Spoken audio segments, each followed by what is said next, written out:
Bé, la pel·lícula que anem a veure de Los Sustitutos podríem dir que és una pel·lícula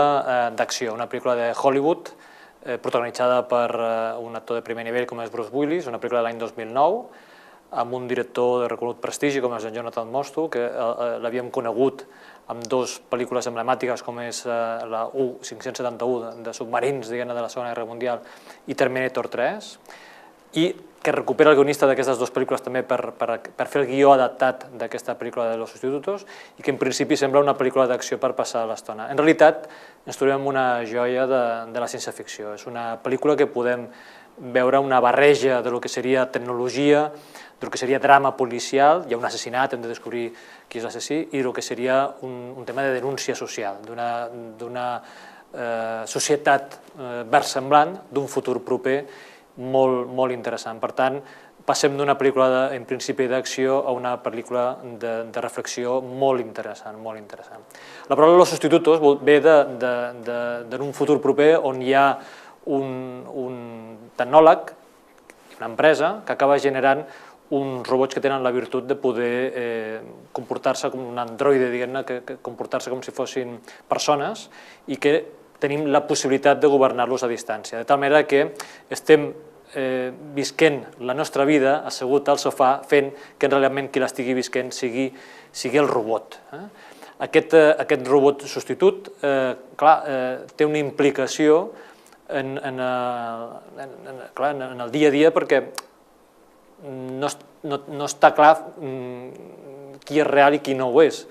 fins al punt que no saps en qui confiar. O sigui, aquella persona realment és qui diu que està darrere en el seu sofà o és una altra, és un home, és una dona, és una altra persona, no té res a veure, etc. I de fet, part de l'intríngulis de la història va per aquí, perquè qui mort no sé exactament qui havia de morir. Doncs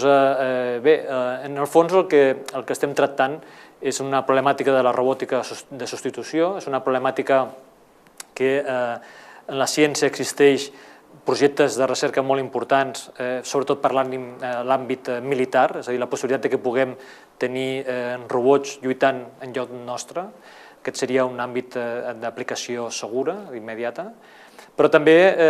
veureu que al llarg de la pel·lícula hi ha un moment en què estan en un laboratori en què li treuen la pell, per dir-ho així, al robot i veiem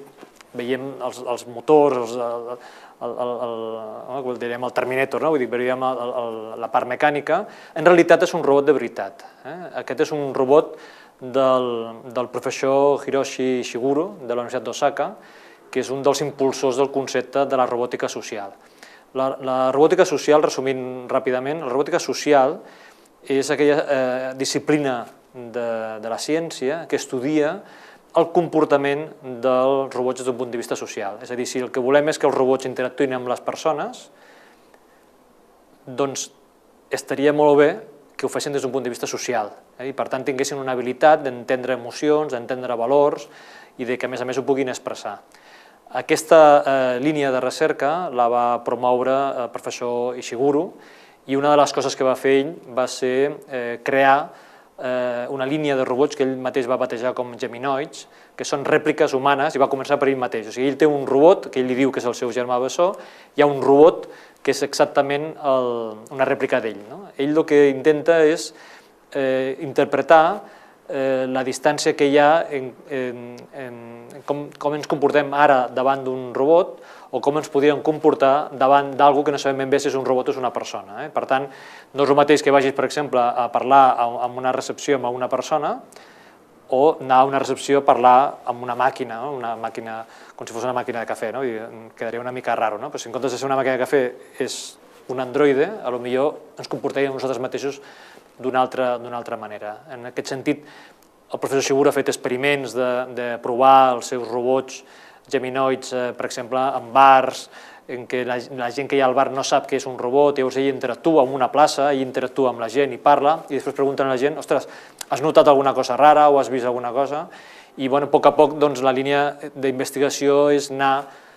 baixar aquesta barrera de poder tenir robots que siguin rèpliques humanes en el nostre entorn social. Per tant, aquesta pel·lícula seria un exemple més enllà del que està fent aquest professor i que tindrem l'oportunitat de veure un robot de veritat dels que s'estan realitzant al Japó com un dels personatges de la pel·lícula quan el desmunten, doncs el que es veu és de veritat. Bé, aquest és un origen científic. L'origen de la pel·lícula en realitat és d'una novel·la gràfica. Aquesta és una novel·la gràfica que es va publicar l'any 2006, es diu The Surrogate. La pel·lícula és un guió adaptat d'aquesta novel·la gràfica. El dibuixant és Robert Venditti, que reconeix que portava 10 anys darrere de la història donant-li voltes, i el dibuixant és Brett Belden, que li sap donar una força molt, molt interessant, amb una pàtina de color realment brillant i que el va fer destacar tant com a novetat en la seva publicació, que al final Hollywood es va interessar per la compra del guió i és un guió adaptat molt, molt, molt fideligne i que a més tenim l'oportunitat de, si us agrada la pel·lícula, a part de llegir també, evidentment, l'origen, doncs també hi ha un altre còmic que ve a ser una mena de preqüela de la història i que també penso que pot ser força interessant.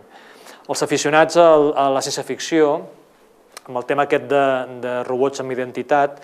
podríem recordar, per exemple, els mateixos Cylons de la sèrie Galàctica,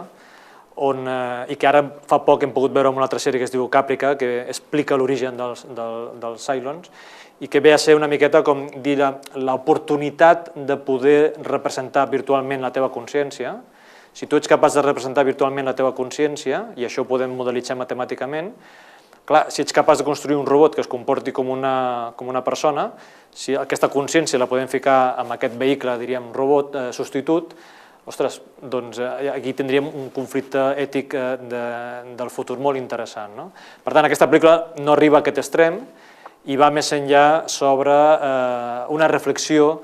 del consum, de la societat actual, de la vida que estem en definitiva portant a terme i molt relacionat també amb la imatge. Vull dir que al final tots estem mostrant una imatge falsa del que realment som i aquesta pel·lícula és un exponent màxim i els intèrprets ho fan perfecte interpretant uns policies